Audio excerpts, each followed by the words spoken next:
par l'UNESCO et nous célébrons le 25e anniversaire. Cette année, comme vous le savez, la thématique c'est les langues comptent. Et quand on dit la langue compte, ça veut dire que tout individu compte en soi, parce que tout individu est interlocuteur d'une langue. Et vous savez que le monde est riche, il est beau par la diversité. Et donc c'est pour magnifier et préserver cette diversité que cette journée internationale a été instituée. Le constat, c'est que le monde est riche de plus de 9000 langues. Mais nous aujourd'hui, le constat aussi également, l'évidence, c'est que sur ces 9000 langues, il y a 7000 qui sont actives. Cela veut dire qu'il y a certaines langues qui sont en train de s'éteindre. Et quand une langue s'éteint, c'est toute une culture, un pan, une architecture, une richesse du monde qui s'écroule.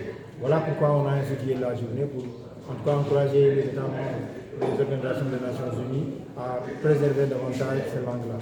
Et une modalité de préserver ces langues-là, c'est de les introduire dans le système éducatif. Et donc, là, nous comprenons également que il y a 37% des langues au niveau mondial qui ne sont pas encore des médiums, c'est-à-dire qu'on n'utilise pas dans les espaces d'éducation et de formation. Donc il faut encourager cela. Et ce pourcentage peut monter jusqu'à 90%. Et dans certains États liés à revenus, à faire revenus, ou des anciennes colonies. Donc nous magnifions l'effort du Sénégal qui a décidé maintenant de rompre avec les logiques d'expérimentation pour aller vers l'institutionnalisation de l'éducation bilingue dans le système éducatif sénégalais. Merci. Vous l'avez dit tout à l'heure, on est à l'ère du numérique, il est temps d'adapter le salaire national à ces outils. Très important, parce qu'à chaque fois qu'on parle d'éducation, on parle d'inclusion. Et quand on parle d'inclusion, ça veut dire qu'on use d'une catégorie qui suppose qu'il y a une exclusion. Et les exclus, ce sont ceux-là qui n'ont pas de droit.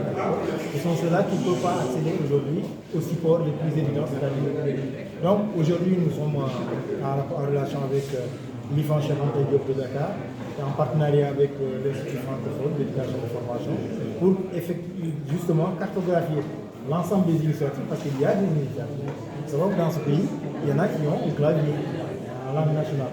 Donc pour habiter le monde, pour ne pas être dans une logique toujours de rattrapage, pour faire œuvre d'inclusion, il est nécessaire qu'on utilise nos langues nationales, qu'il y ait ces claviers, qu'on produise en et sur les langues nationales.